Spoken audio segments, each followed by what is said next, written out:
3, ये ख्वाब में 82 आया होगा, मुझे लगता है कोई मसला है। 83 है।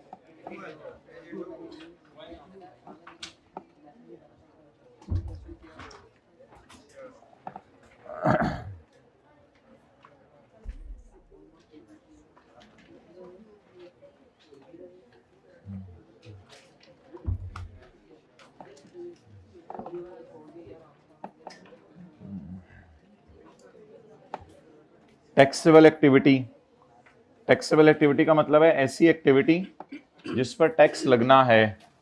Taxable activity, taxable activity page 504 पर क्या है? It is an economic activity, ये एक इकोनॉमिक एक्टिविटी है जो कि कोई भी बंदा कर सकता है, वेदर और not for profit. Not for profit का मतलब है कई दफा आप गिफ्ट्स देते हैं टू कस्टमर्स, तो इसलिए लिख रहा है वेदर और नॉट फॉर प्रॉफिट। तो टैक्सेबल एक्टिविटी एक ऐसी इकोनॉमिक एक्टिविटी है जो कभी कभी आप प्रॉफिट के लिए करते हैं, कभी प्रॉफिट के लिए नहीं करते। एंड इंक्लूड्स, और इस एक्टिविटी में क्या शामिल है?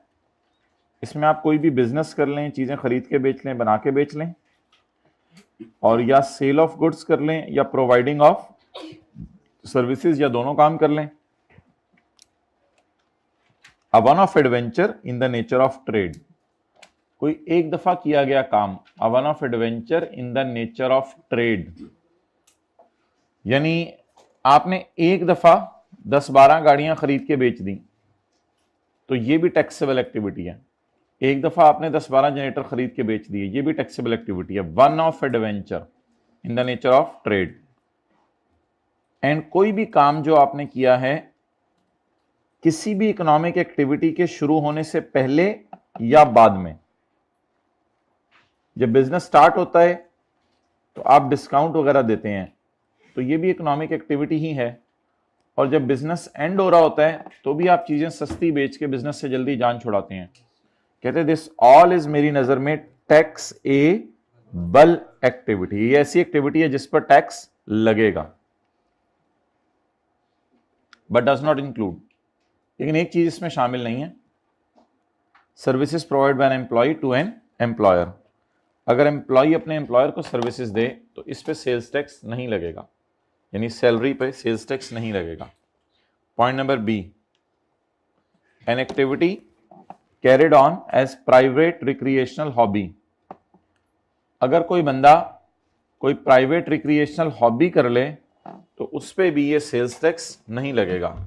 तो प्राइवेट रिक्रिएशनल हॉबी का मतलब लिखें, प्राइवेट रिक्रिएशनल हॉबी का मतलब लिखें,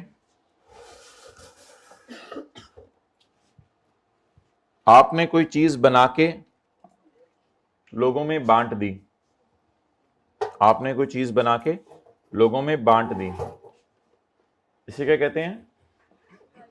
प्राइवेट रिक्रिएशनल हॉबी।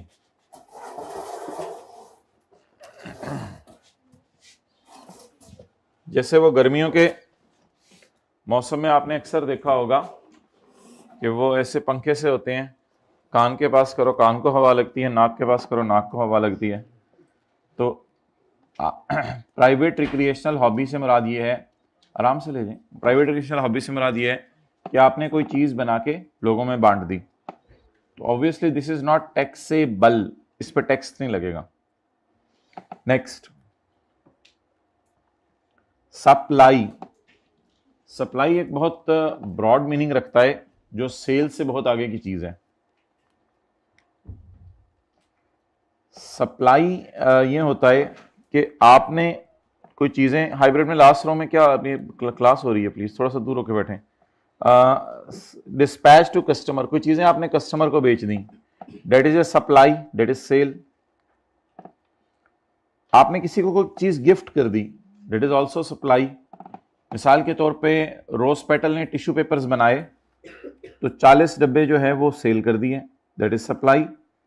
2 डब्बे कस्टमर्स को गिफ्ट कर दिए, दैट इज ऑल सेल, ये हमारी नजर में सेल ही समझी जाएगी। और 2-3 डब्बे किस्तों पे बेच दिए, instalment sale, sale under hire purchase, hire purchase होता है किस्तों पे बेच दिए, इंस्टॉलमेंट सेल। प्राइवेट यूज, बेगम का फोन आया कि भाई सर्दियों में मुझे पसीना आ जाता है, तो आप जो है वो यहां से लेके चले गए डब्बे, 2 डब्बे बेगम को दे दिए। हमारा नाम कहता है ये भी सेल है, यानी बेसिकली इस पे 18% लगाया करेंगे हम। और बिजनेस यूज ये है कि एम्प्लॉयज ने कहा कि पसीना तो हमें भी आवे, तो आपने एडमिन ऑफिस या फैक्ट्री के अंदर उन्हीं डब्बों को यूज कर लिया, इट इज बिजनेस यूज। और नॉन बिजनेस यूज ये है कि ईदी वेलफेयर ट्रस्ट से फोन आया कि हमें भी पसीना आवे, तो आपने चैरिटी कर दी है वो डब्बे। तो कहते हैं हमारी नज़र में ये सेल है। सो बेसिकली आप समझ रहे होगे इस सेल पे 18% लगाना है, लेकिन इस सेल पे 18% लगाना है। अब होता ये है कि ये वाला टिश्यू का डब्बा तो कस्टमर को 100 का 118 में बिकता है, बट इसके अगेंस्ट आपको पैसे आते हैं गिफ्ट के अगेंस्ट, इसके अगेंस्ट पैसे नहीं आते, इसके अगेंस्ट पैसे नहीं आते, इसके अगेंस्ट पैसे नहीं आते। तो इसके अगेंस्ट तो चलो पैसे आ जाएंगे क्योंकि किस्तों पे बेचा है। तो होता यह है कि आपने जितनी चीजें बेची उन सब पे 18% देना पड़ेगा। ऑब्वियसली इन चीजों के अंदर आपको अपनी जेब से 18% देना पड़ेगा, और इन चीजों में तो आप कस्टमर से लेके 18% देंगे। तो इसलिए लॉ मेकर कहता है कि मेरी नजर में ये सारी की सारी सप लाई है। तो सेल्स टैक्स हमने कल पढ़ा था सप्लाई पे लगेगा, सप्लाई पे। Output in relation to a registered person, tax recovered on supply of goods made by the person. अब रिकवर करें ना करें आपने बस देने टैक्स। तो सप्लाई की डेफिनेशन बहुत ब्रॉड है। Okay,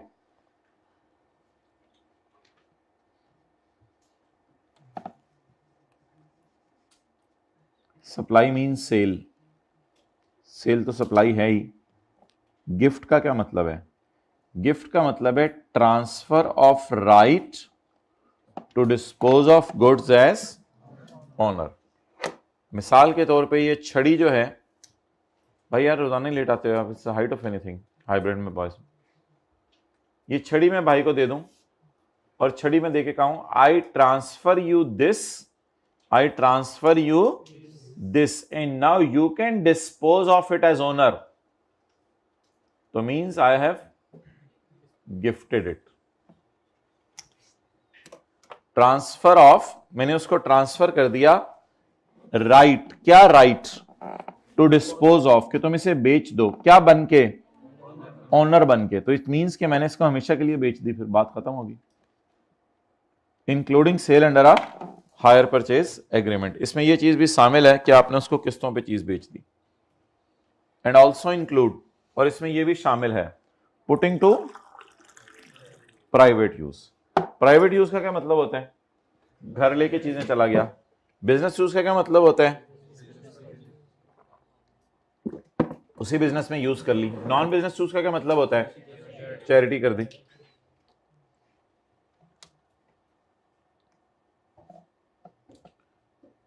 private use of goods produce during the, बनाई तो आपने बेचने के लिए थी, लेकिन ऑब्वियसली जब लिखा आया बेगम इज कॉलिंग, तो फिर आपको घर लेके जानी पड़ी।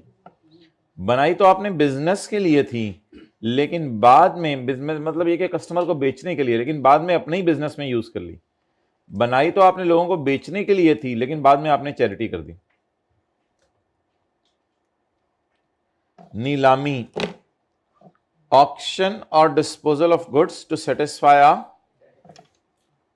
भाई कोई टाइम नहीं रह गया, बिल्कुल गिने चुने दिन रह गए हैं। FAR 2 वालों से कल इस पर तफसीली बात हुई है, आपको बस उसकी समरी बता देता हूँ। खुदा के लिए अपने ऊपर रहम खाएं और इतना जुल्म ना करें, छोड़ दें। व्हाट्सएप के अलावा सारी सोशल मीडिया ऐप्स को फारिग कर दें। और बहुत बहुत कम टाइम रह गया, इतना कम टाइम रह गया कि आपकी सोच है। और आप ये भूल जाएं कि सेल्स टैक्स के साथ आपको मैक्सिमम 10-15 मिनट मिला करेंगे पिछला रिवाइज करने का, क्योंकि ये आप लोगों ने नीयत की थी साथ साथ याद करना है, ताकि जैसे ही सेल्स टैक्स खत्म हो तो आप आई के बोलें कल पेपर ले लो हमारा, इसकी हमें टेंशन नहीं है। फरवरी में हमने इंशाल्लाह 4-5 घंटे लगाएंगे सेल्स टैक्स पे और ये फारग हो जाएगा, सारा टाइम पीछे लगाएंगे इनकम टैक्स के ऊपर। So date is very nice if you are going like this and time is very short. और इन दिनों में अगर कोई मस्जिद के बाहर बच्चे निकल के आपस में खड़े होकर बातें कर रहे होते हैं, पूछो क्या है, दोस्त का इंतज़ार कर रहे हैं, अगर ऐसे कोई लोग आपको मिलें तो प्लीज़ लीव देम। ऐसे लोगों का हमारे पास टाइम नहीं है। कभी मोटरसाइकिल पार्किंग में चले जो 2 बंदे खड़े होकर बातें कर रहे होते हैं, क्या ये मार्च में पेपर है, फिर भी उनको कोई फिक्र नहीं। तो ऐसे लोग आपको मिलेंगे इन दिनों में, पर please avoid them. Point B, auction और disposal of goods to satisfy a debt. चीजों की नीलामी हो गई क्योंकि आपने को लोन वापस करना था। तो नीलामी में जो चीजें बेचेंगे ना, तो नीलामी में भी आपने 100 वाली चीज कितने की बेचनी है? 118 की, टू सेटिस्फाई अ लोन। जाहिर बात है चीजों की नीलामी करनी पड़ती है। जब कभी आपने लोन बैंक का मारा हो तो बैंक आके कहता है कि मैं आपको बेचने लगा हूं, आप कहते हो नहीं चलो फिर मेरी चीजों को बेच दो, ज्यादा हो जाएगी, ठीक है, it is be registered. Okay, point number C, C को हम लेट सी कर लेते हैं, लेट सी कभी। अच्छा जी, point number D, probably Imran Khan को आप जानते होंगे। ये वो वाला इमरान खान नहीं जो आप सोच रहे हैं, कोई और इमरान खान है। और किया गाड़ी वाले हैं।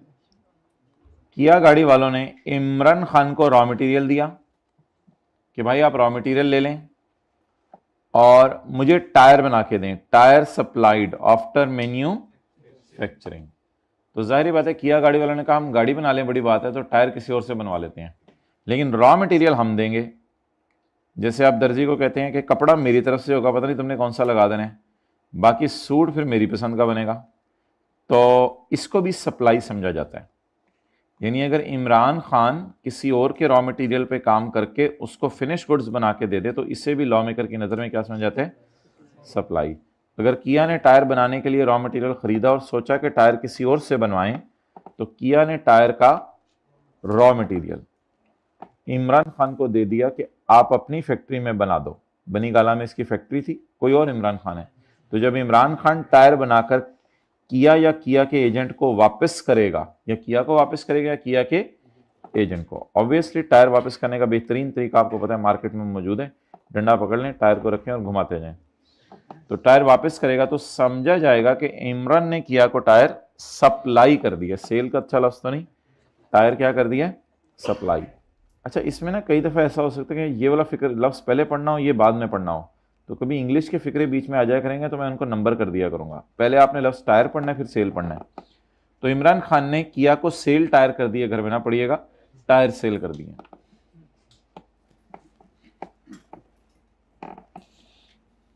Okay, in case of manufacturing of goods belonging to another person, दर्जी की बीवी आई दुकान के ऊपर, दर्जी से पूछा ये क्या कर रहे हो? तो दर्जी ऑब्वियसली ये कहेगा किसी के रॉ मटेरियल पे काम कर रहा हूं, किसी ने कोई जो दे के गया है मुझे सूट का कपड़ा, उससे कपड़े बना रहा हूं।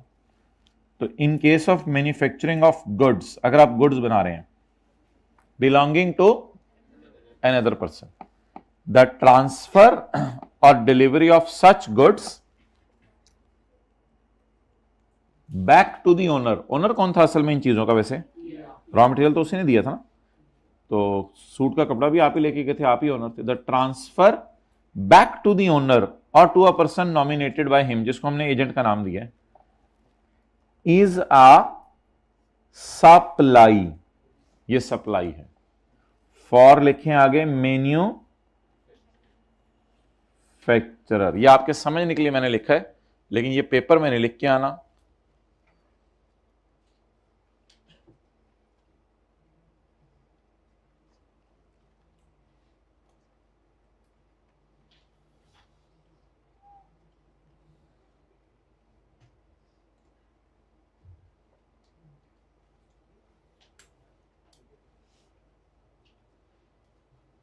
Okay,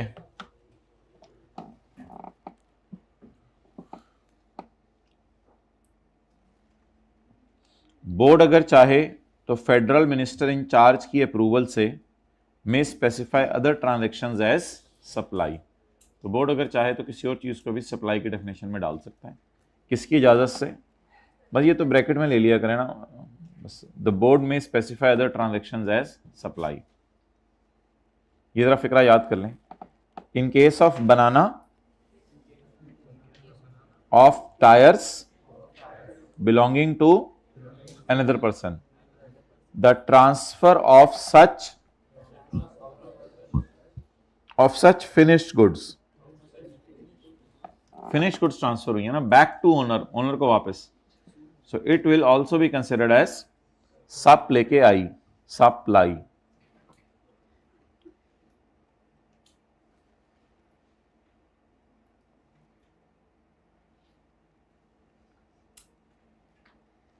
Taxable supply. Taxable supply means a supply of taxable goods. Ha ha ha ha ha. Made by an potter, charer, seller, churler, other than exempt supply. अगर ये लोग चीजें बेचें, exempt supply ना कर रहे हो, and includes a zero rate supply. अच्छा जी, सप्लाई हमारे लॉ में दो किस्म की होगी, एक होगी टैक्सेबल, एक होगी एग्जैम्प्ट। टैक्सेबल आगे दो किस्म की है, taxable at 18% and taxable at 0%। 0% की एक मिसाल है एक्सपोर्ट्स। जो गाड़ी हमने बेची थी डॉलेंस को, वो इधर आई थी। जो गाड़ी हमने बाहर के मुल्क में बेची थी जर्मनी में, वो इधर आई थी। और जो गाड़ी या टैंक हुकूमत को बना के बेचे थे, वो इधर आए थे। तो सेल तीन किस्म की होगी। अच्छा याद रखिएगा, taxable sale include zero rate but does not include exempt sale. Sale of taxable goods other than exempt but include ये असल डेफिनेशन है कि टैक्सेबल चीजों का बेचना, लिखें, हाईलाइट करें अदर देन एग्जेम्प्ट और फिर हाईलाइट करें and includes a zero rate cell.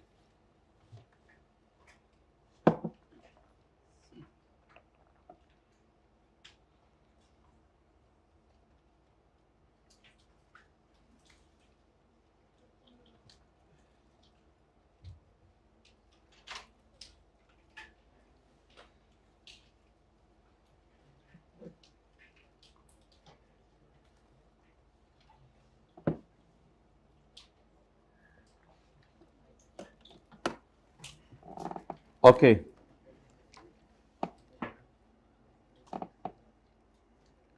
ये तो टैक्सेबल की डेफिनेशन थी।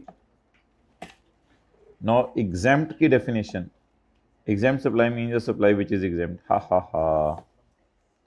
Zero rate supply, zero rate supply means a taxable supply which is charge tax at zero rate. हा हा हा, हंसा हंसा के लोट पोट कर दिया है।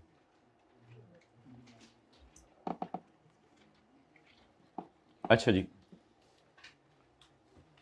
सप्लाई ऑफ गुड्स, ये आगे पीछे क्यों सफे हो रही हैं, अगला सफा करना है बस। सप्लाई ऑफ गुड्स,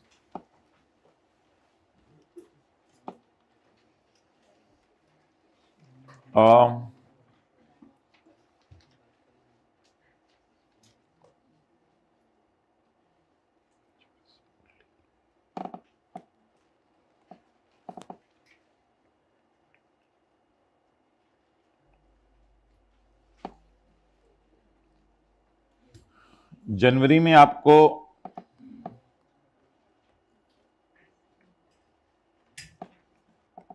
आपको कैश आया, होंडा को या किया गाड़ी वालों को, मिसाल के तौर पे 1,18,00,000 रुपया कैश आया जनवरी में और गाड़ी इन्होंने बेची फरवरी में। भाई सेल रिकॉर्ड होगी जो पहले होगा। अगर कैश पहले आएगा तो फिर सेल रिकॉर्ड होगी, अगर चीज़ें पहले डिलीवर होंगी तो फिर सेल रिकॉर्ड होगी। इसे अकाउंटिंग वाले तो तब सेल रिकॉर्ड करते हैं जब चीज़ें डिलीवर हों। एग्जाम्पल 2, गाड़ी आपने बेची अप्रैल में कस्टमर को, कस्टमर पैसे लेके आया मई में, क्रेडिट सेल, तो सेल रिकॉर्ड होगी जब चीज़ें डिलीवर हुई, जो अर्लियर होगा। तो रूल ये है कि सब सेल ऑफ गुड्स का टाइम क्या समझा जाएगा, किस महीने के न्यूमेरिकल में इसको डालेंगे। The time at which the goods are delivered to the recipient of supply. To the recipient of supply कौन होता है, buyer. The time at which the goods are delivered to the buyer,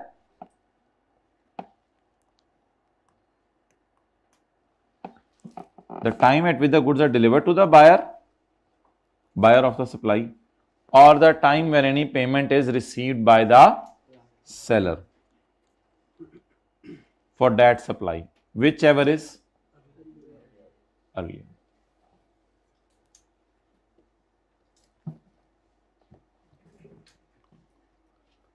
अच्छा, सुम times ऐसा होता है कि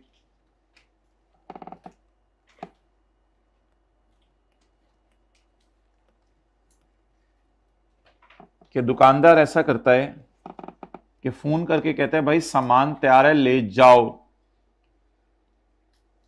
तो जैसे आप तंदूर वाले को कई दफा आजकल आपने नंबर लिया हुआ है उसका, उससे पहले ही फोन करके बता देते हैं मैं रोटी लेने आ रहा हूँ, क्योंकि ऑब्वियसली आप जाएंगे वेट करेंगे, उतना तो टाइम अब इतने दिन रह नहीं गए, तो आप पहले से फोन करके अगले को बताते हैं लेकिन पहुंचते लेट हैं। तो कई दफा दुकानदार को हम फोन करके कहते हैं भाई चीज तैयार है, कहते हैं भाईजान तैयार है, मैंने तैयार कर दी, आप आके ले जाएं, और आप अगले महीने लेने जाते हैं। तो लॉ मेकर कहते हैं कि भाई ये जो सेल है ना, मेरी नजर में इस पे तब सेल्स टैक्स लगना चाहिए जब दुकानदार की तरफ से चीज तैयार है। इसमें इसका वेट नहीं करना चाहिए कि आपने कब जाके ली, यानी दुकानदार ने कब डिलीवर की उसका वेट ना करें, बल्कि दुकानदार ने कब आपको दे दी थी फोन करके कि रख लो, लेकिन आप खुद लेने नहीं गए। दुकानदार ने मार्च में कहा कि चीजें ले लो, आपने जाके अप्रैल में ले ली, उसने कहा था चीजें ले जाओ, आपने जाके ले ली, फिर आपको ख्याल आया पैसे भी तो देने हैं, फिर आपने जाके पैसे दिए। ऐसे सिनेरियो में डिलीवरी को टोटली इग्नोर किया जाएगा, डिलीवरी की डेट को आपने देखना ही नहीं। आपने इन दोनों में से अब अर्लियर देखना है क्या है, गुड्स मेड अवेलेबल और कैश में से अर्लियर बताएं क्या है। इधर सेल बुक करें, आपने जाके पैसे दे दिए, उसने कहा चीजें तैयार हैं ले जाओ, आप ले गए, अब इसको आपने इग्नोर करना है। इन दोनों में से अर्लियर देखना है कौन सा है। जब पैसे आए, अब हाई लेवल के न्यूमेरिकल की एडजस्टमेंट्स आती हैं आई कैप में, ये जो 3-4 सिनेरियोज हैं इनमें से जब पैसे आए या जब चीजें मेड अवेलेबल हुई, विच एवर इज हायर, माशाअल्लाह सुभान अल्लाह इन्ना लिल्लाह, विच एवर इज अर्लियर, जो पहले हो। तो व्हाट इज पहले, कैश आया। तो बोले in case of made available delivery date will be ignored, delivery date ignore, लेकिन कैश की डेट इग्नोर नहीं करनी। कैश का अर्लियर वाला रूल उसी जगह है, तो इसको प्लीज काटें। गुड्स डिलीवर वाली तारीख को आपने देखना ही नहीं सिरे से, बाकी दोनों की बेस पे डिसीजन होने।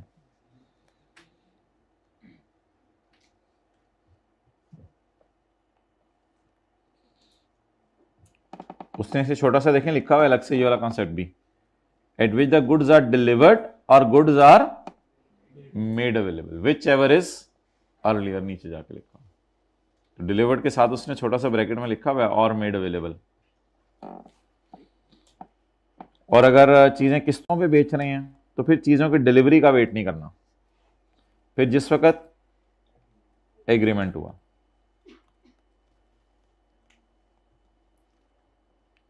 जनवरी में एग्रीमेंट हुआ, फरवरी में आपने डिलीवर किया मोटरसाइकिल,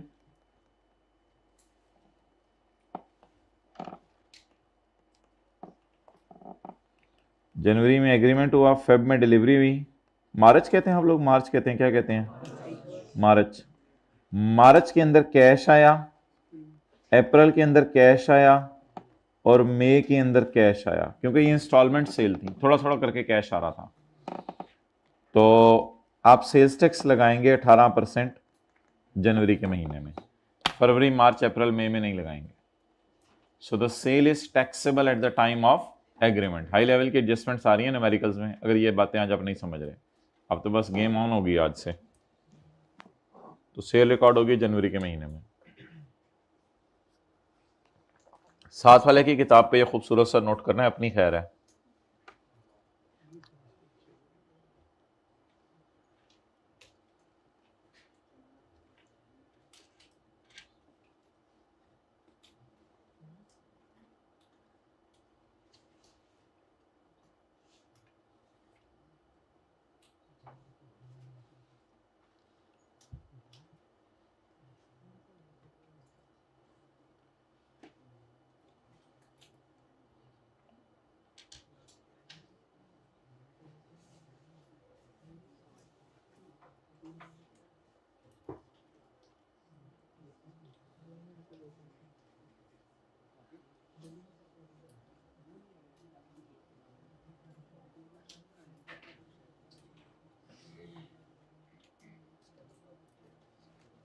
चलें जी,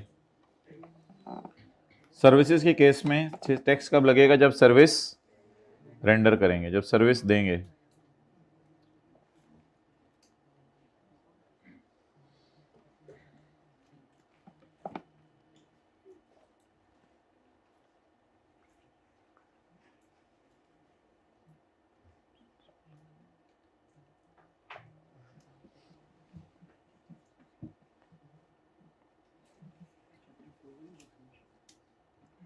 ये मैं देखता हूं, इसको भी आज करना है कल करना है, फिलहाल लेड पेंसिल से क्वेश्चन मार्क लगा दिया। कंपनी की तो वही डेफिनेशन है जो इनकम टैक्स ऑर्डिनेंस में थी।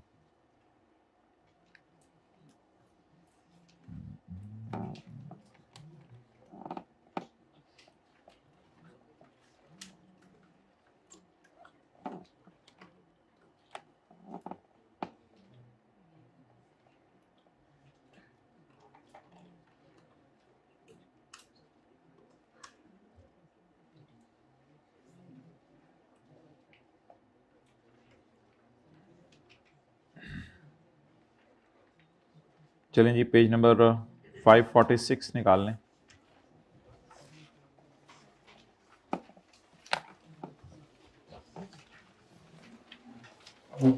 अच्छा भाई, सेल्स टैक्स में इस तरह नहीं होगा कि पहले आपको लॉ की सारी प्रोविजंस पढ़ा दी जाएं फिर न्यूमेरिकल्स शुरू हों, वरना फिर न्यूमेरिकल्स बहुत डिले हो जाएंगे। तो न्यूमेरिकल आप साथ साथ करेंगे, इसमें नई नई चीज़ें आएंगी, वो मैं आपको बताता रहूँगा कि हम पढ़ेंगे आने वाले दिनों में।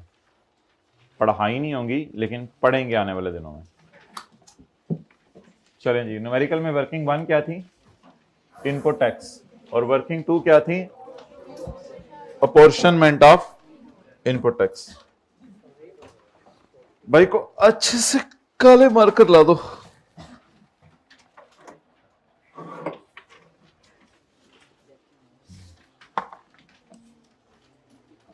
Azhar has provided you the following information. Azhar ने आपको ये इंफॉर्मेशन प्रोवाइड की है for the month of January. Details of supply, तो सप्लाई का मतलब खाली हुआ करेगा सप्लाई मेड, यानी सेल वाली साइड है। Let's start.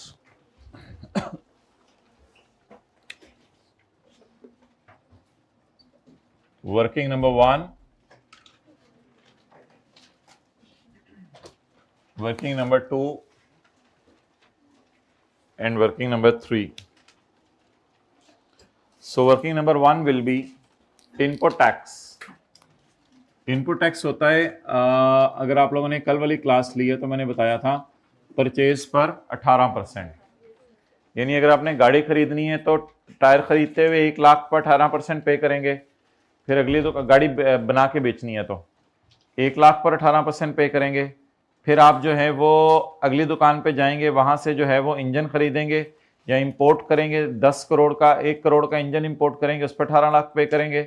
फिर आप अगली दुकान पे जाएंगे, वहां पे जाके तारें खरीदेंगे, 2 लाख की तारें 2,36,000 में खरीदेंगे। तो ये जो 18,000 और 18 लाख और 36,000 पे किया, ये आपका इनपुट है। और फिर आके गाड़ी बनाएंगे, और गाड़ी बना के जब गाड़ी आप 1 करोड़ वाली मिसाल के तौर पे बेचेंगे 1 करोड़ 18 लाख में, या 2 करोड़ वाली 2 करोड़ 36 लाख में बेचेंगे गाड़ी, तो that will be output tax. तो working 1 is input tax and working 2 is नहीं, आउटपुट तो नहीं, मुझे लगता है ये न्यूमेरिकल्स की क्लास नहीं ली थी इन्होंने परसों। भाई मैं कुछ नहीं कर सकता मोहतरम, अब इन लोगों के साथ ये या तो घर जाके सवाल नहीं दोबारा हो रहे। आउटपुट टैक्स ही पता नहीं वो किसके मुंह से निकल गया, अब मैं तब पूछूंगा भी नहीं। अपॉर्शनमेंट ऑफ इनपुट, तो एक हेडिंग है इनपुट टैक्स और दूसरी हेडिंग है अपॉर्शनमेंट ऑफ इनपुट टैक्स। अच्छा, सेल हमारी 3 किस्म की हुआ करेगी, एक टैक्सेबल सेल होगी, एक जीरो रेट सेल होगी और एक एग्जेम्प्ट। वैसे अभी जो डेफिनेशन हम पढ़ के आए हैं उसमें हमने इन दोनों को टैक्सेबल ही कह दिया है, तो बेसिकली ये टैक्सेबल एट 18 होगी और ये टैक्सेबल एट 0 होगी। डेफिनेशन की रोशनी में ये दोनों ही क्या हैं? टैक्सेबल। एग्जेम्प्ट सेल, इसमें हमने सेल डाली थी और इनपुट का कॉलम डाला था, आज एक और कॉलम डालेंगे। अच्छा जी, तो वर्किंग नंबर 3, वर्किंग नंबर 3 ये है,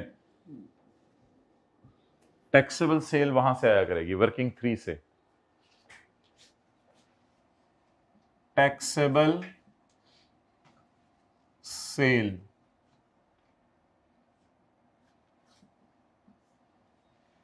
टू रजिस्टर्ड पर्सन, और अदर इधर आया करेगी टू अनरजिस्टर्ड, बुरे बच्चों को जो सेल की, वो इधर आया करेंगे। चलें जी, नोट करें। इसके नीचे 8-10 लाइनें काफी होंगी और इसके नीचे 5-6 लाइनें काफी होंगी।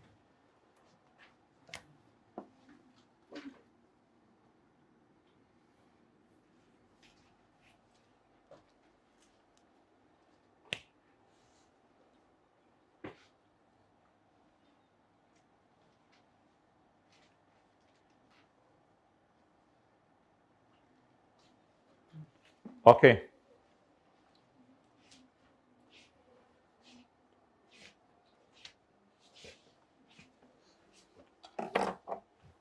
ये उठा दें जरा दाएं बाएं वालों को, क्लास हो रही है। अच्छा जी,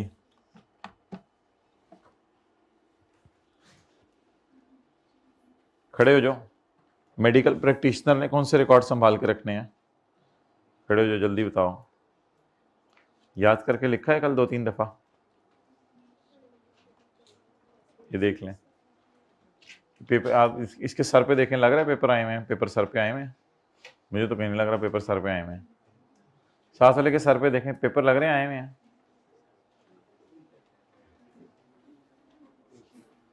पेपर आए हैं सर पे तो जमीन निकली होती है पाँव के नीचे से। आपको देख के मुझे कहीं नहीं लग रहा पेपर सर पे आए हुए हैं। बैठ जाओ। हाइब्रिड में साथ वाले को देख के कहें हाँ। अच्छा जी, details of sales supplies, supplies हैं उसमें पढ़ें जी। लोकल सेल टू, अच्छा सेल हमारी 3 किस्म की हुआ करेगी, टैक्सेबल एट 18%, टैक्सेबल एट 0% और माफ। लेकिन जो टैक्सेबल एट 18% है ना, इसमें अगर होंडा ऐसे बंदे को गाड़ी बेचेगा जो अपना रजिस्टर्ड नंबर बता देगा, होंडा जैसे डॉलेंस को गाड़ी बेचे तो वो इधर आ जाया करेगी। और होंडा अगर ऐसे बंदे को गाड़ी बेचेगा जो अपना रजिस्ट्रेशन नंबर नहीं बताएगा, लेकिन पता होगा होंडा को कि ये मैन्युफैक्चरर होलसेलर डीलर है लेकिन अपने आप को रजिस्टर नहीं करवा रहा, तो उसे फिर 18 की बजाय 22% लगाया जाएगा। Local taxable sales to registered persons, local taxable sales to, local sale है या एक्सपोर्ट सेल है? Local sale. कौन सी सेल है? Local taxable sale. ये एक्सपोर्ट सेल होती है असल में, इसलिए इसने लोकल लिखा है। लोकल टैक्सेबल या local exam? Local taxable sale ये वाली सेल है। किसको? To registered person. इसमें एडवांस पड़ा हुआ है 30,000 का, क्या करें? पड़ा रहने दें या कट दें? अभी अभी पढ़ के आए हैं ना, इस कैश पहले रिसीव हो गया हुआ थोड़ा सा, से इसकी डिलीवरी नहीं हुई, तो बाकी चीजों की डिलीवरी होगी ना, जो 30,000 के अलावा बाकी चीजें उनकी तो डिलीवरी होगी, लेकिन 30,000 वालों की डिलीवरी अब क्या करें? पढ़ा रहने दें, क्या मसला है इसमें? अभी हम पढ़ के आए हैं कि एडवांस आ जाए या चीजें डिलीवर हो जाए जो पहले हो, तो ठीक है। अगर इसमें कोई कैश आया हुआ है तो भी पढ़ के आए हैं हम कि जैसे ही कैश आए वैसे ही सेल बुक कर लें, जैसे ही कैश आए वैसे ही सेल बुक कर लें। तो इसलिए इसको पढ़ा रहने दें, इसको छेड़ने की जरूरत नहीं है। चलें जी, बताएं कितनी फिगर है? 2750। जी माय डियर आ गए।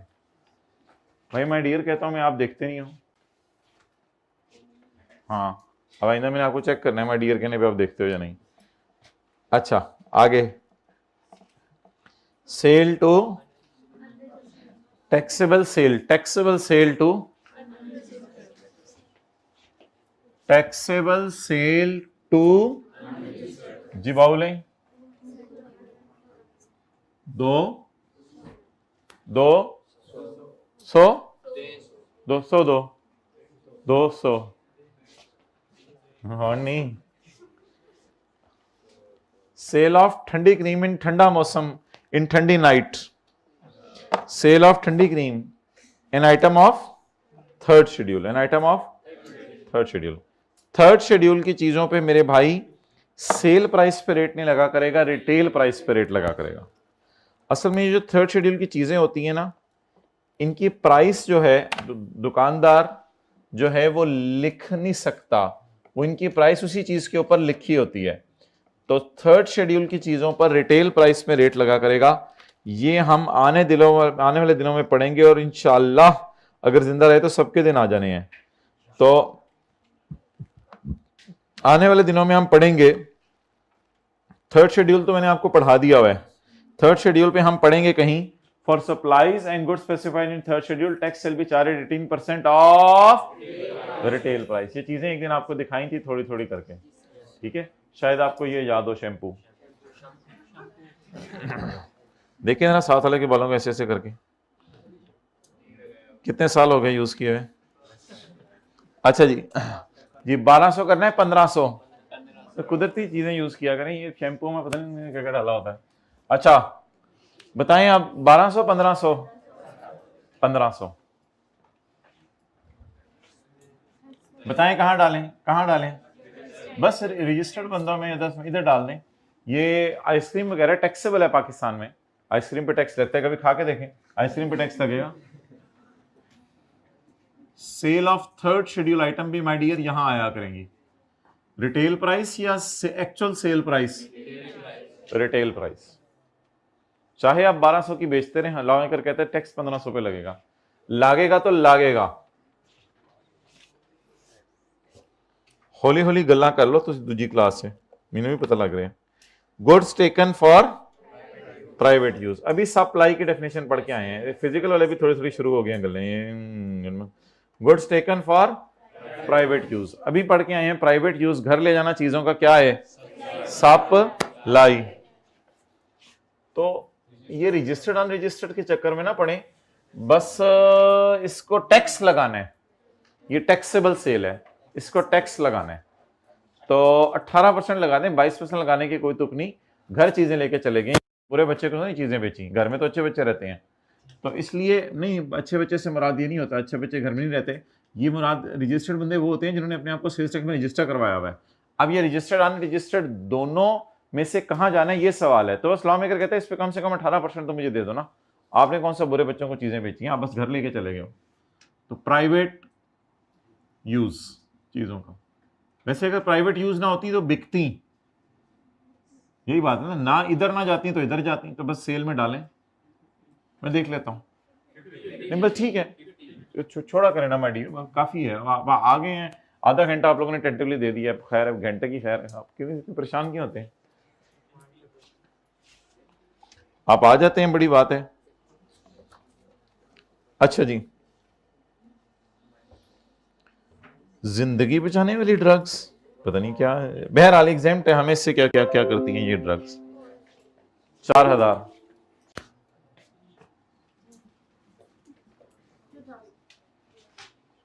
की क्या बात है? अच्छा तो वो तरतीब से चले ना, मुझे भी जानना। अच्छा जी, एक्सपोर्ट्स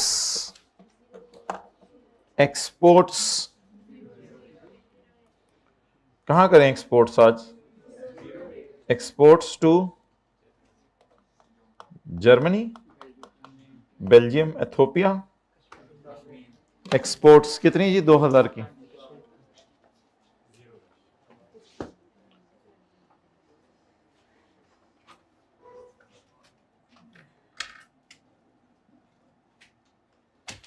तो एक्सपोर्ट सेल को 0 रेट सेल में डाला करेंगे। साथ वाले को मुस्कुरा के देखते हैं।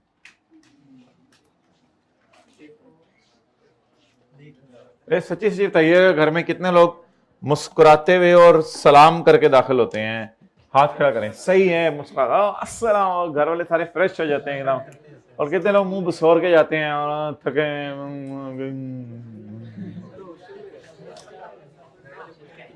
अच्छा जी,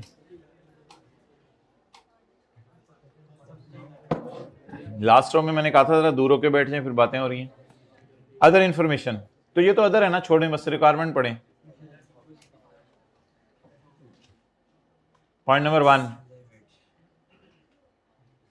एक नई मशीन खरीदी है हमने 3 लाख रुपए की।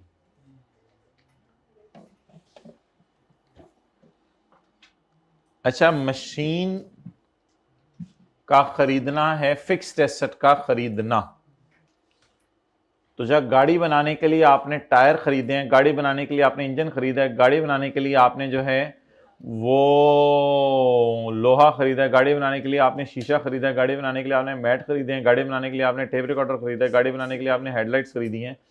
तो इसी तरह गाड़ी बनाने के लिए एक मशीन भी चाहिए जिसमें ये चीजें गुजारें और बाहर गाड़ी निकल आए। तो अब आपने गाड़ी बनाने के लिए क्या खरीदी है? मशीन। अब मशीन का इनपुट हम इसको थोड़ा सा अलग रखा करेंगे। इनपुट का लफ्ज में क्यों यूज कर रहा हूं? लिखा हुआ है मशीन परचेज, तो परचेज पे 18% लगाएं तो क्या आता है? इनपुट,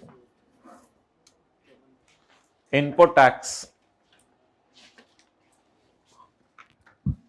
अदर्स इधर आ जाया करेंगे और बिल्कुल एक लाइन काफी है इनपुट मैकिन के लिए। मैकिन कितने की है? 300 की। 300 पे 18%, 54। मशीन 3 लाख की खरीदी, जो जब दुकान पे खरीदी होगी उसने 354,000 का बिल बना के दिया होगा। इसमें जो 54 है मैं रिकवर कर रहा हूं या मैं खरीदने वाला हूं पे कर रहा हूं?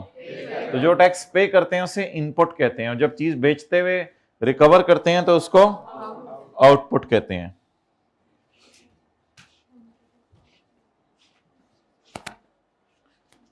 और एक चपेड़ और थप्पड़ भी होता है, दोनों में से क्या मजे का होता है? चपेड़। तो ये उन लोगों को पड़ती है जो लोग साथ साथ याद नहीं कर रहे आजकल भी। कल तो कुछ लोग आए भी नहीं थे, जरा उन सबके लिए करें हाँ, उन सबके लिए जरा करें हाँ। और अगर वो खुद हैं तो मुंह शर्मिंदगी से नीचे कर लें, जरा जल्दी करें हाइब्रिड में प्लीज, मुंह शर्मिंदगी से नीचे कर लें अगर कल नहीं आए थे तो प्लीज। कुछ लोगों ने अभी भी मुंह पर रखा हुआ है, प्लीज मुंह नीचे कर लें शर्मिंदगी से, जो कल नहीं आए थे। फिजिकल में आप खुद मुंह नीचे करवाएं इनके तरह, जो लोग कल नहीं आए थे। Okay,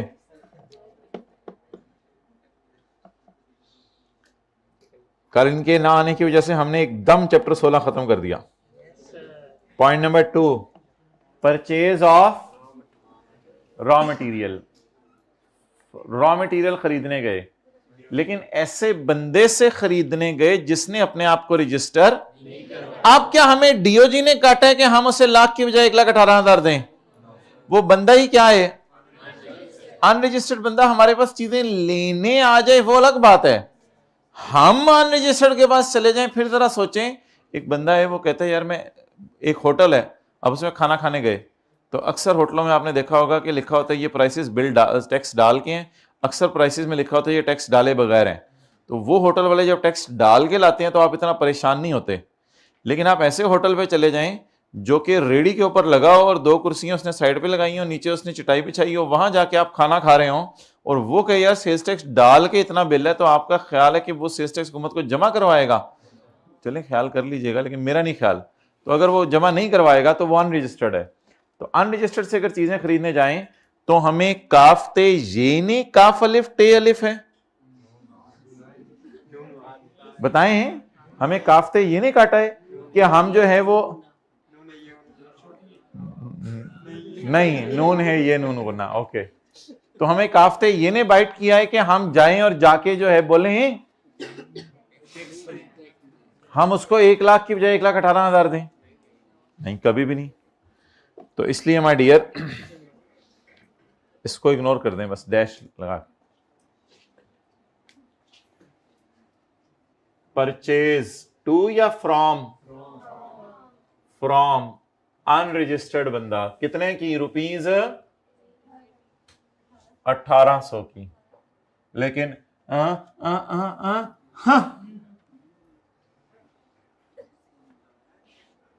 he has some problem. ਤੁਸੀਂ ਕਰੋ ਤੇ ਤੁਹਾਡੀ ਮਰਜ਼ੀ, ਅਸੀਂ ਕਰੀਏ ਤੇ ਪ੍ਰੋਬਲਮ।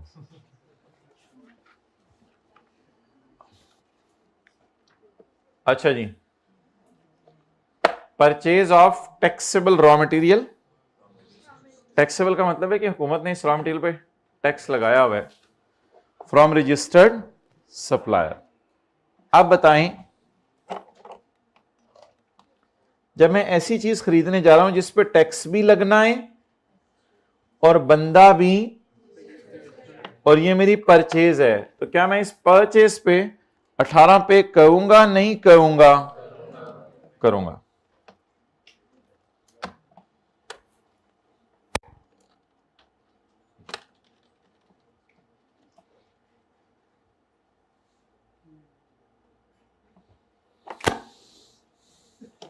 कहे चले।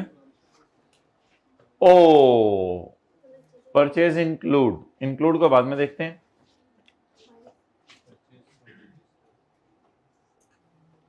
परचेज फ्रॉम कितना? 20। भाईजान परचेज पे ना 18% लगाते रहने, सेल पे नहीं लगाना। ये वर्किंग वन की ब्यूटी है, एक साथ वाले की ब्यूटी है, एक वर्किंग वन की ब्यूटी है। वर्किंग वन ये कहती है कि परचेज पे 18% लगाते रहने। हाइब्रिड से कोई चला गया बताए बगैर, ये सही मजे हैं। कोई पूछने वाला नहीं, कोई देखने वाला नहीं, जिद्धो मर्जी आओ जाओ, जो मर्जी करो। ऐसे क्लास हो रही है, पता नहीं क्या। चलती बस में से भला कोई उतरता है? ओके चलिए, मजबूरी कोई हो ही जाती है इंसान को। आगे चलें जी। परचेज में 3 इनवॉइसेस पड़ी हैं। परचेज में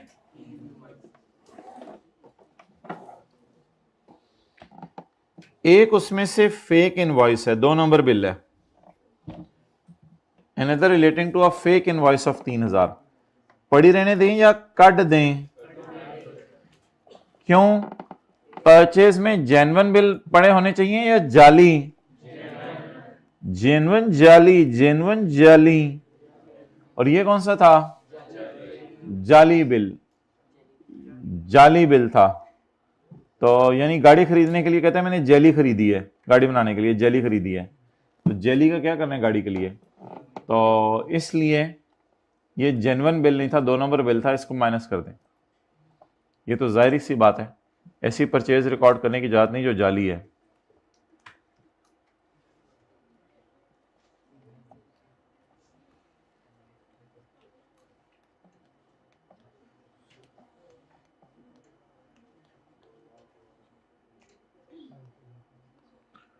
सुबह का भूला हुआ अगर शाम को घर आ जाए तो उसको भूला नहीं कहते, उसको भोला कहते हैं। तो सुबह का भूला हुआ अगर शाम को घर आ जाए तो उसको भूला नहीं कहते। क्लियर? अच्छा,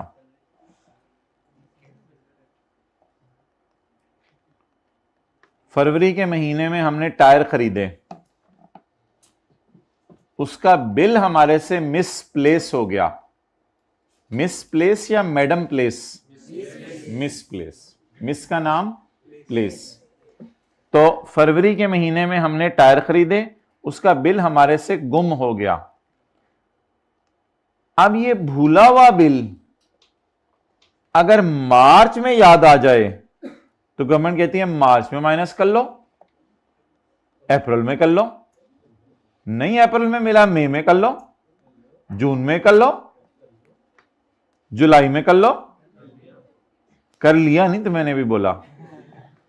फरवरी का बिल मार्च में कर लो, अप्रैल में कर लो, मई में कर लो, जून में कर लो, जुलाई में कर लो या अगस्त में कर लो। अगर इसके बाद तुम्हें याद आया तो फिर कर लो वाला सीन नहीं रखा हुआ, फिर फारग हो तुम। तो फरवरी की भूली हुई परचेज अगर अगस्त तक याद आ जाए तो इसको भूली हुई नहीं कहना, फिर खैर है, कोई मसला नहीं। तो हम फरवरी की भूली हुई परचेज अगस्त तक रिकॉर्ड कर सकते हैं, लेकिन अगर फरवरी की भूली हुई चीज नवंबर में याद आ रही है तो वो डेड होगी, फिर वो माइनस करने की इजाजत नहीं है।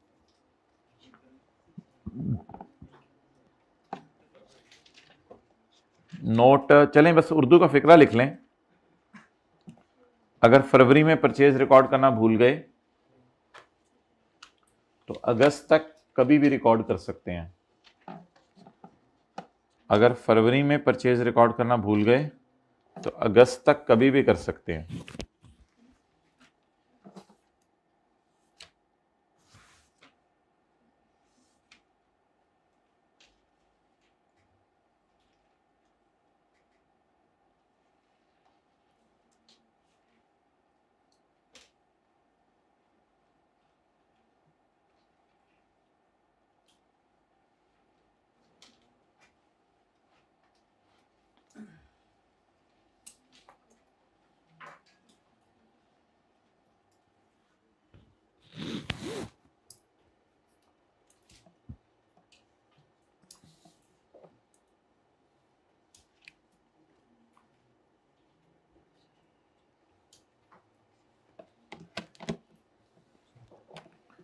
ओके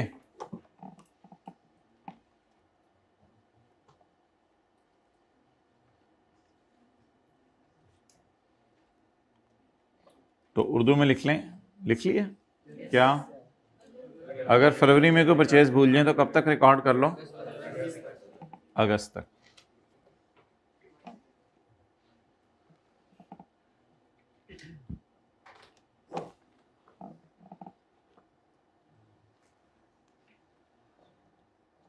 नाउ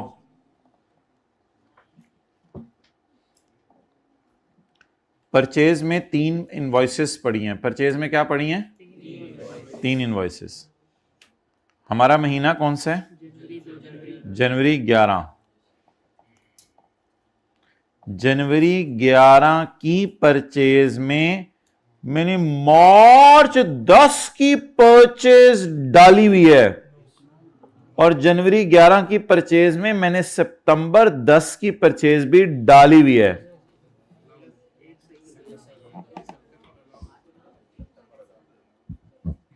आपके बैग में कैलकुलेटर भी पड़ा हो और लाइव जिंदा चूहा, चले मिसाल है, कैलकुलेटर भी पड़ा और लाइव जिंदा चूहा भी घूम रहा हो, तो क्या पड़ा रहने देंगे?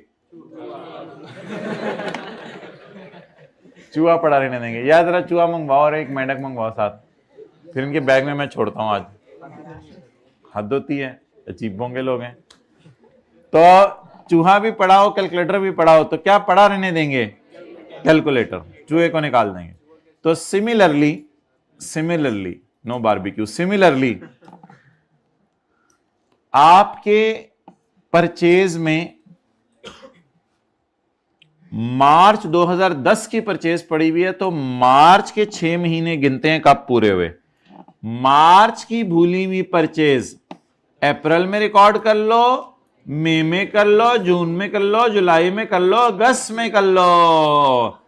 अगस्त 2010, अप्रैल मई जून जुलाई अगस्त सितंबर 2010 आखिरी महीना था जब तक मार्च की भूली हुई परचेज रिकॉर्ड हो सकती थी, लेकिन सितंबर 10 तक नहीं हुई। अब जनवरी 11 में रिकॉर्ड नहीं हो सकती।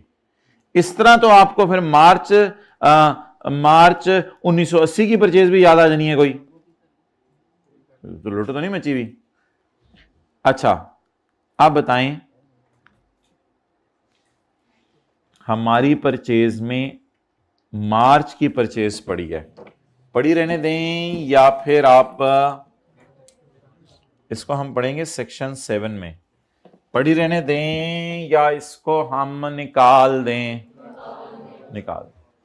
दो चीजें आप करनी है, एक फेक इनवॉइस तो छोड़े ना, पहले वो दूसरी वाली 12 और 3।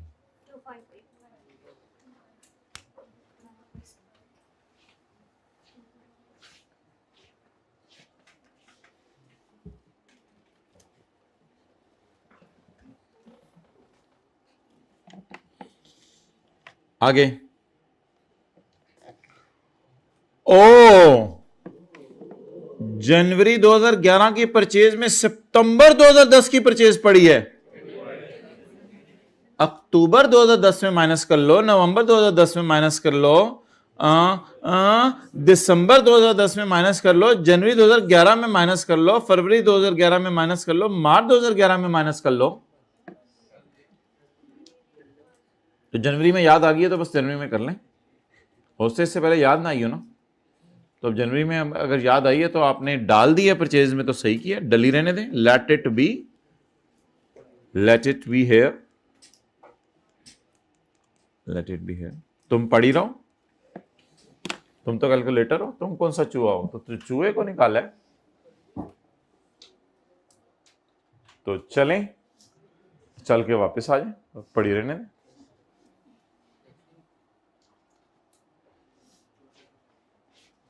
जी जरबे,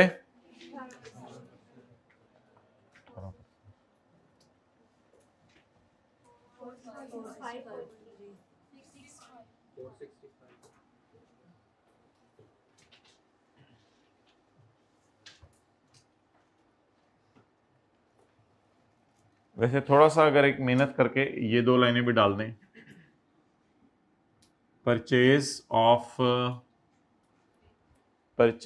ऑफ मार्च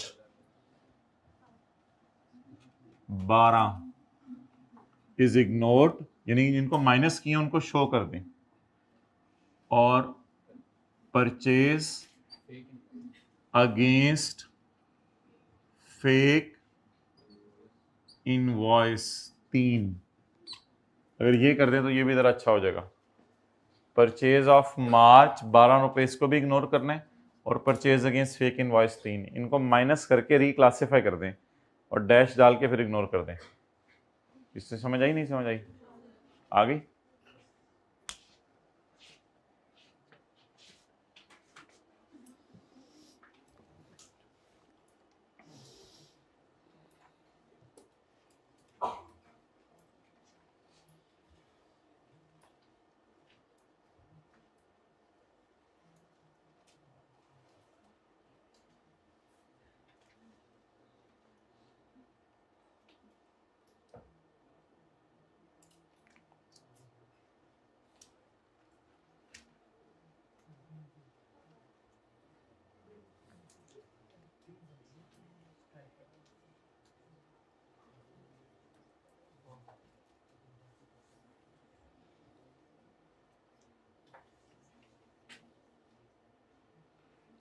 चलें जी आगे।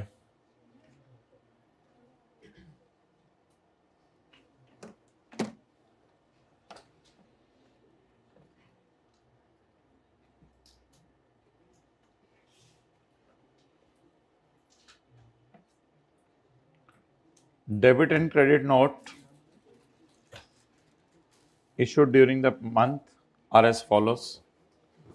घटिया क्वालिटी की चीज़ें हमने वेंडर्स को वापस कर दी हैं और proper debit credit note issue हुआ है। कहाँ डालें? परचेज रिटर्न में डालें, सेल रिटर्न में? कुछ लोग कह रहे हैं sale return.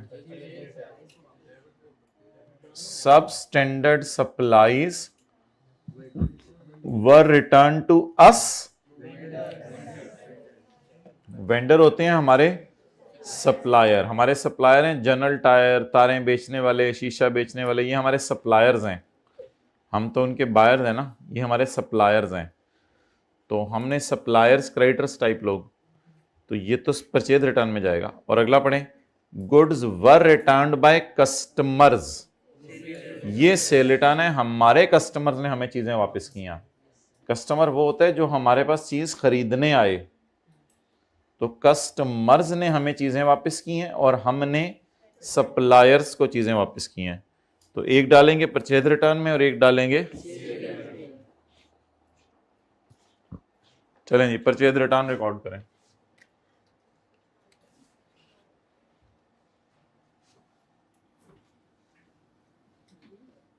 Less purchase return कितनी है? मैं देख लेता हूं। 250 वाले तो उनको छोड़े ना, आप लोग अपना सीए करें इधर। 140 इंटू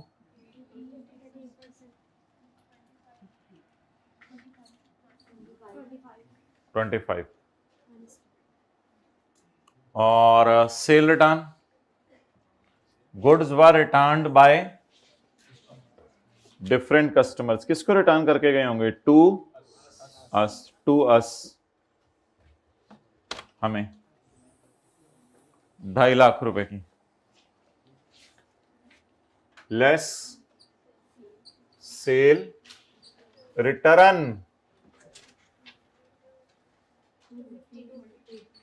मल्टीप्लाइड बाई 18। लो जी, कर लो गलते पढ़ लो कान, सुबह के हम लगे हुए हैं, आखिर में जाके ये सुना था मल्टीप्लाइड बाई 18।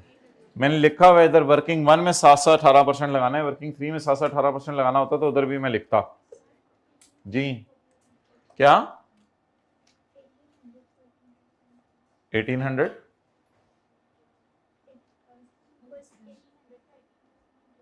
का 18% नहीं किया क्योंकि ये परचेज अनरजिस्टर्ड बंदों से हैं, यहां हमने टैक्स पे नहीं किया होगा।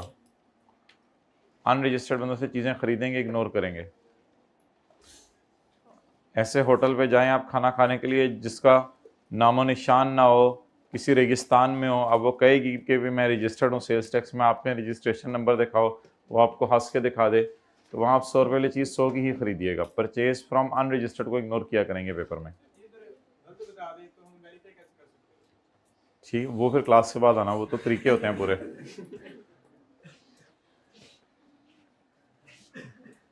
फिर दोनों पर बंदे को उसी तरीके से पकड़ना होता है ना। अब ये तो टैक्स लॉ की डिस्कशन नहीं है, ये तो प्रैक्टिस की बातें हैं। ओके, आखिरी लाइन को छोड़ें, अभी हमने ऊपर वाली भी छोड़ानी थी। इट इज नॉट सो, आप पढ़े लिखे लोग हैं, आप तो ऐसी बातें ना किया करें। Sales tax is payable at the rate of 18%, क्योंकि ऑब्वियसली मैं कहता ये रेट याद नहीं करना दिया होता है। All the above figures are excluding the, ऊपर वाली फिगरों में सेल्स टैक्स नहीं डला हुआ, यानी आपने खुद लगाना है उन पे। चलें भी, अब मुंह की तरफ आए, माथे से लेके चिन तक वगैरह, माथे से लेके कानी तक इधर ही घूमता रहेगा। अच्छा, नहीं कैसे कैसे बच्चे क्या करूं।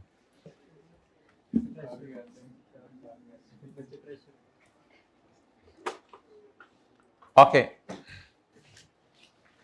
टोटल करें जी। इसका टोटल कितना है? वैसे इस टोटल का अलग से कोई फायदा नहीं है जी, बिल्कुल 4250 जरा इधर आई जी, जी आ रहा हूं। 4250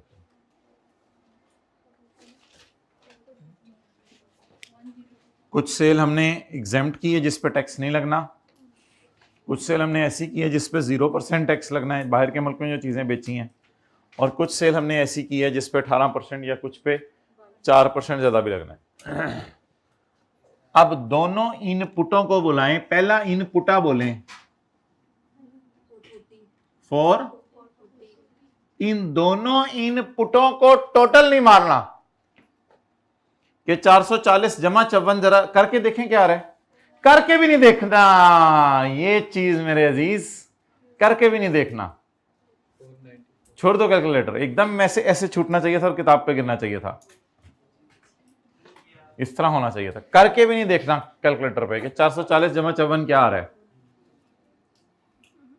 ठीक है, तो ये इनपुट है अदर, और ये वाला इनपुट हुआ करेगा हमारा मशीन का। इन दोनों को अलग अलग बुलाएंगे, इन दोनों को अलग अलग बुलाएंगे। मशीन के भाई लाल लाल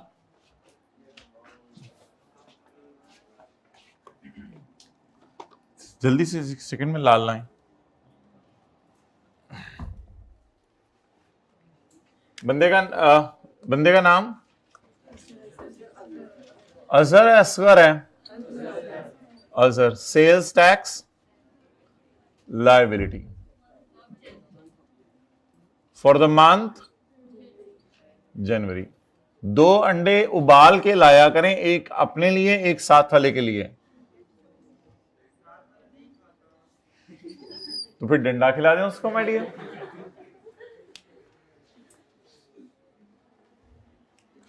अच्छा, हम आज के बाद मशीन के इनपुट को लिखा करेंगे लाल से।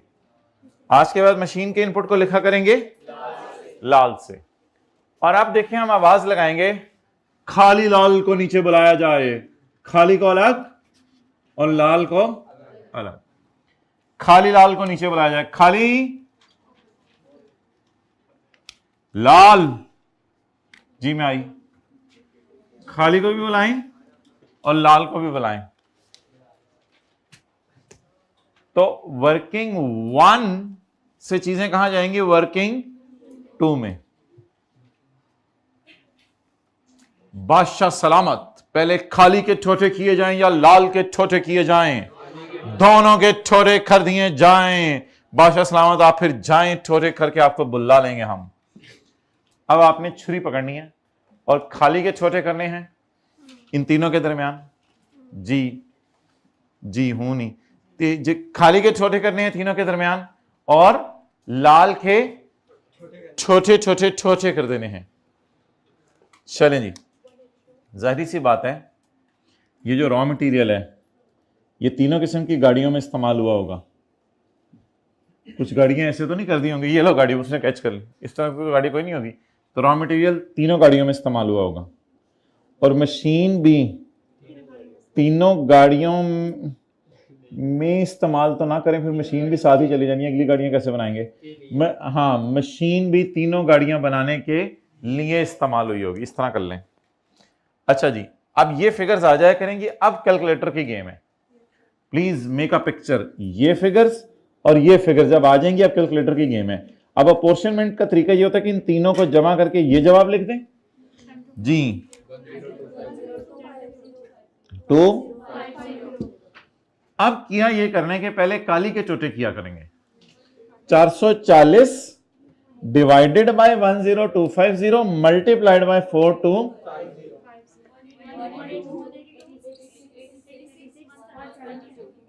क्या आप लोगों ने टोटे करके किधर जाना है कि हेस्ट में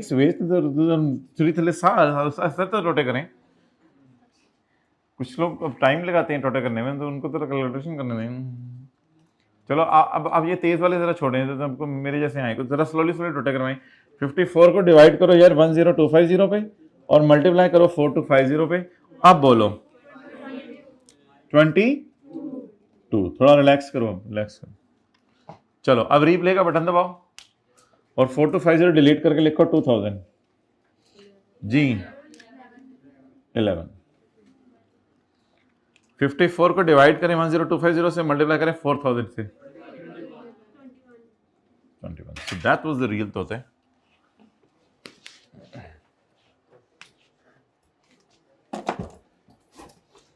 खाना भी आराम आराम से चबा चबा के मजे से खाया करें।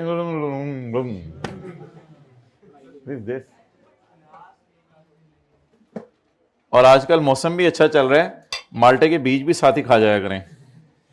खाते हैं अल्हम्दुलिल्लाह, हाथ खड़ा करें, तकरीबन आधे तो खाते ही होंगे साथ ही। बीज निकालते हैं, अक्सर लोग खा जाते हैं, टाइम नहीं होता उनके पास। करें नहीं, किसी के सर से माल्टे का दरख्त निकलते नहीं देखा हमने आज तक। आज खा के देख लें, बीज भी साथ ही। मछली में से कांटे निकाल लिया करें, अब माल्टे में से बीज निकालते रहेंगे बैठ के।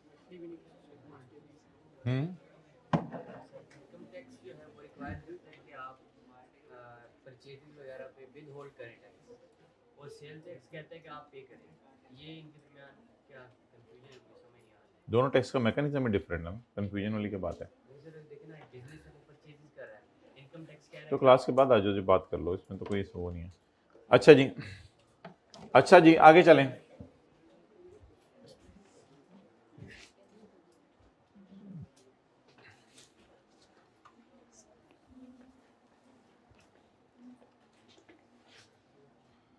अब भाई आपकी नजर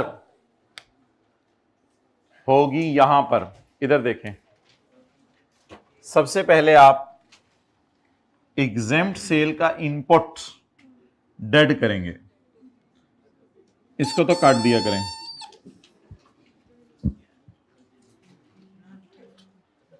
अब आप न्यूमेरिकल को चिन्ह से शुरू करेंगे। कहां से शुरू करेंगे? चिन्ह से। रिफंडेबल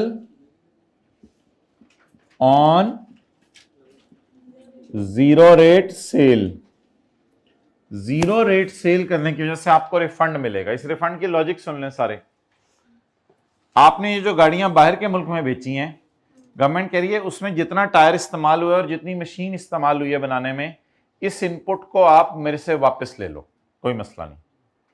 तो ये आप परचेज के मौके पे जो पे करके आए हुए थे, परचेज के मौके पे जो पे करके आए हुए थे, वो आपको वापस मिल रहा है।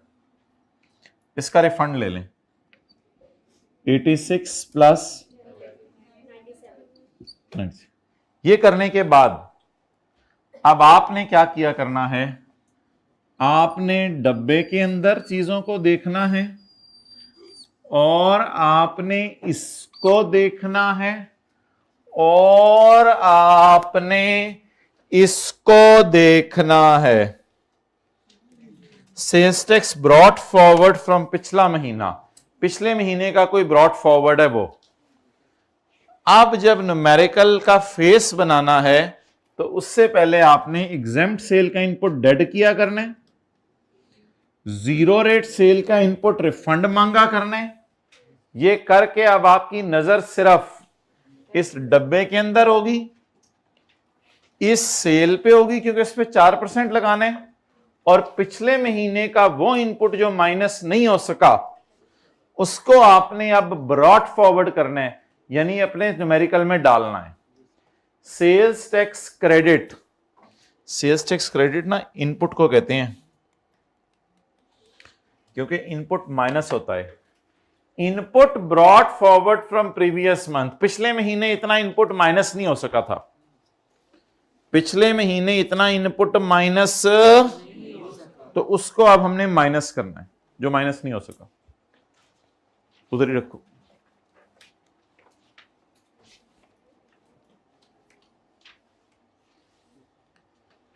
चलें जी, ले आओ। आप जरा फेस देखें कैसे बनाना है। आउटपुट, बट डब्बे के अंदर देखें, फोटो इंटू 18%। अच्छा, तरतीब क्या थी? पहले वर्किंग 3 मैंने टोटल की थी, उस टोटल को यहां लाया था, फिर वर्किंग 1 टोटल की थी, उस टोटल को यहां लाया था काली लाल को, फिर उसके बाद वर्किंग 2 एंड पे कंप्लीट की थी। अच्छा जी, सेल पे 18%, 765 लेस इनपुट, मैंने कहा था लोअर ऑफ माइनस करना है। अच्छा, इस तरह नहीं किया करना कि आप ये कह दो यार ये इनपुट है मेरा रॉ मटेरियल का और ये इनपुट है मेरा मशीन का, बस इस इतना आसान नहीं है। असल में ना इस पे जब आपने 18% लगाना है तो उसमें से इनपुट माइनस करने हैं। न्यूमेरिकल का फॉर्मेट है sale into 18% minus purchase into 18%, वो 18% ऊपर आप लगाए हुए हैं, तो इट इज नॉट सो। लेकिन अगर आप 22 को बाहर लिखा रहने देते हैं तो उस पर मुझे एतराज नहीं। 182 को आपने अंदर बुलाना है, 22 को अगर आपने बाहर लिखा रहने देना है तो लिखा रहने दें, इस पे कोई मसला नहीं। लेस इनपुट अदर्स और लेस इनपुट मशीन, इसको आप लिख दें, इसमें कोई मसला नहीं। ये पूरा माइनस करने की इजाजत है, इसमें कोई 90% की रिस्ट्रिक्शन भी नहीं है। मशीन खरीदने पे लॉ मेकर आपको अप्रिशिएट करता है। तो अब नजर डब्बे के अंदर रहनी चाहिए, बस नजर और कहीं नहीं जानी चाहिए, डब्बे के अंदर। और ये टिक है और ये टिक है। अच्छा जी, इनपुट अदर्स, जरा अंदर आना। नहीं आना, मैंने अंदर आओ जी, मैं आ रहा हूं। डंडा आए? नहीं, मैं आ रहा हूं। एक्चुअल बोलें 180 2 और इसको कंपेयर करें 90% ऑफ आउटपुट से 680। लेकिन भाई एक मसला है कि पिछले महीने का कोई इनपुट था जो माइनस नहीं हो सका था। पिछले महीने का कोई इनपुट था वो माइनस नहीं हो सका था। वो इनपुट एक्चुअल में जमा करके देखूं या इसमें जमा करके देखूं? एक्चुअल में। तो ये एक नई लाइन आ रही है आज न्यूमेरिकल में जो कल के न्यूमेरिकल में नहीं आई थी, परसों वाले में। पुराने इनपुट कितने हो तुम? अच्छा ये इनपुट है, खुद है, सेल्स टैक्स का लफ्ज लिखा हुआ है, यानी 18% लगा हुआ है। इसको बस उठा लें। कहां लेके जा रहे हो मुझे? चोपा प्लस ब्रॉट फॉरवर्ड इनपुट दिसंबर वाला। दिसंबर में जो प्रीवियस मंथ का मतलब दिसंबर ही है ना? कितना? 7।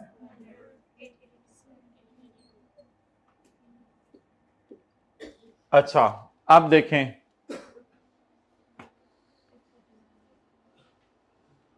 क्या मेरा 882 माइनस करने को दिल चाह रहा है? लेकिन लॉ मेकर क्या कह रहा है कि आप इनपुट इन दोनों में से लोअर माइनस करो। लोअर कौन सा है? मेरा क्या माइनस करने को दिल चाह रहा है? 882। वो क्या माइनस करने दे रहे? तो दोनों में से कौन सा माइनस करने देगा? तो मैं अब 689 माइनस करूंगा। क्या मेरा दिल दुखेगा? मेरा माइनस करने को कितना दिल चाह रहा था? माइनस कितना करने दिया? कितना? फिर कभी इसको कैरी फॉरवर्ड कर लें, ये अगले महीने के न्यूमेरिकल में इधर आ जाएगा।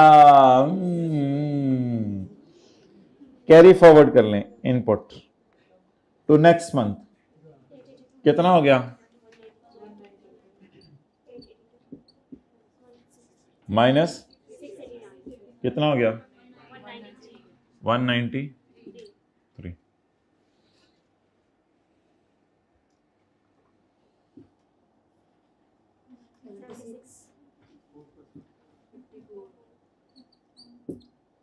बस एक चीज अब रह गई है, यहां तक पहले नोट कर लो।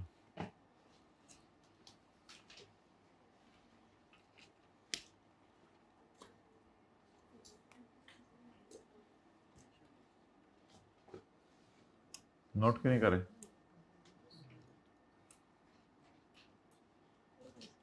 पूरा पूरा सवाल नहीं नोट किया? क्यों? तस्वीर खींचते घंटे पे नहीं, अब अपनी टाइम, अब समझो जो रह गया। अच्छा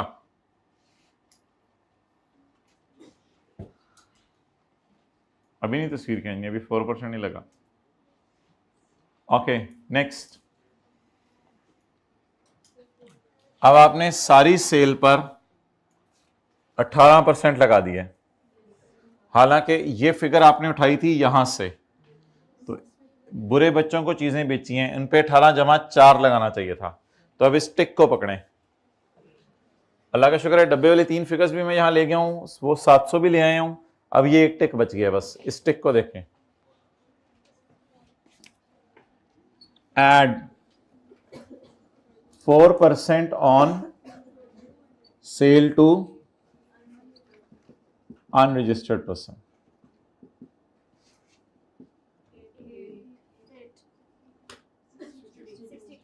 ये है पेएबल टू शहबाज शरीफ,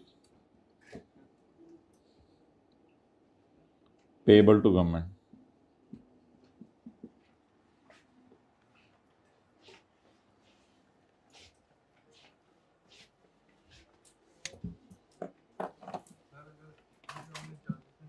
क्या?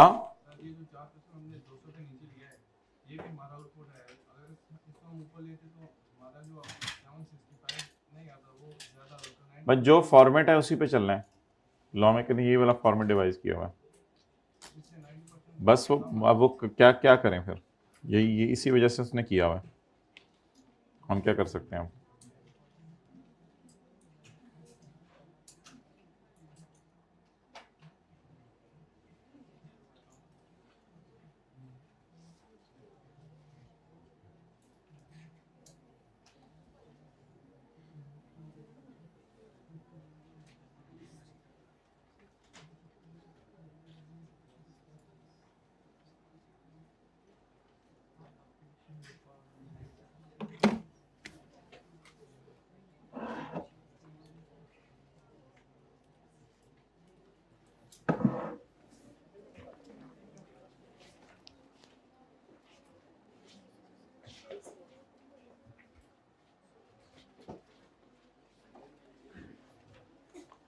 ये क्यों इतना जरूरी होता है मोबाइल थोड़ी थोड़ी देर बाद देखना, सारे देखने हैं। अच्छा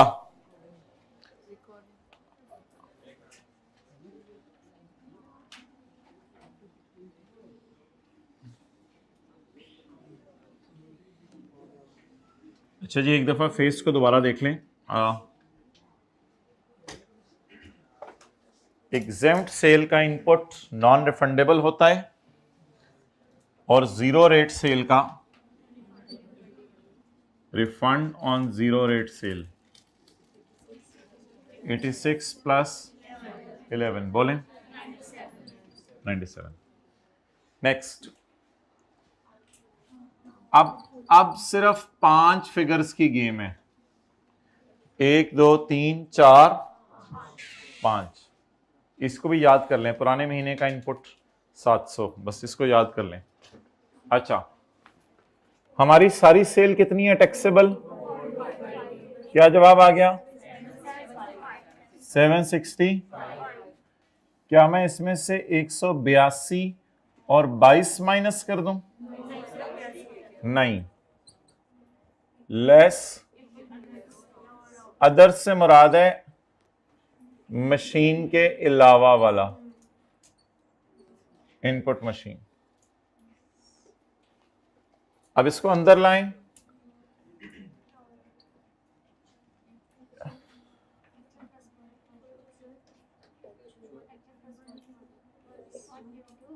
मेरा भाई था पिछले महीने, तुम लोगों ने उसे माइनस नहीं किया था। मेरे भाई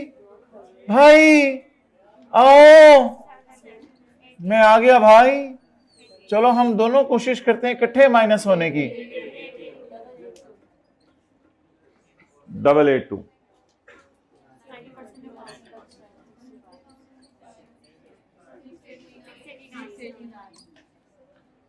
माइनस करने को कितना दिल चाह रहा था, कितना करने दिया?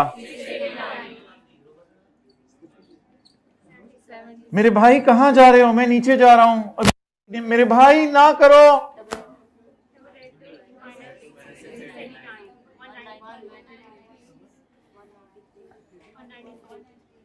कितनी सवारियां बिठानी थी? कितनी सवारियां बिठाई? कितनी फिर कभी? ये भी तो, ये पिछले महीने ये 193, अगले महीने के न्यूमेरिकल में इधर लिखा होगा sales tax brought forward is 193, ये फिर अगले महीने के न्यूमेरिकल में माइनस होगा।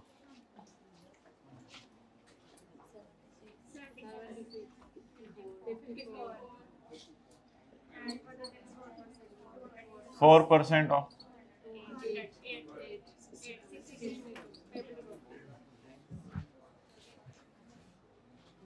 चलें जी, अब चैप्टर 18 पे हाथ डालें या चैप्टर नंबर 23 पे हाथ डालें?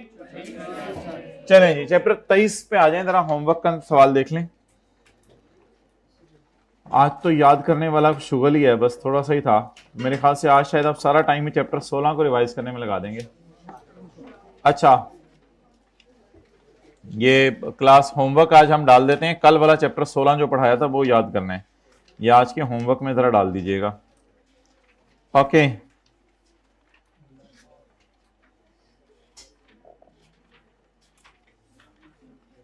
यार ये सवाल क्वेश्चन नंबर 1 है, कितनी देर में कर लेंगे?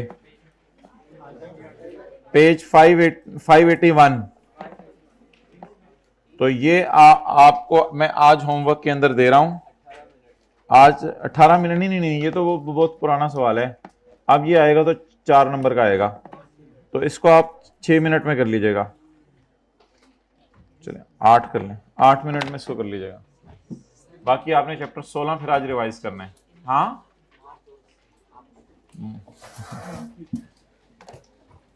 नहीं भाई, हाइब्रिड में आज गले मिलें, साथ वाले से खड़े होके सारे गले मिलें, फिजिकल वाले भी। प्लीज प्लीज प्लीज खड़े हो जाएं, सारे गले मिलना शुरू करें। वेल डन भाई, व्हाइट कैप वाले भाई गले मिलें अच्छे तरीके से जी, गले मिलना शुरू कर दें भाई, फिजिकल वाले, हाइब्रिड वाले। और रिकॉर्डिंग ऑफ कर दो।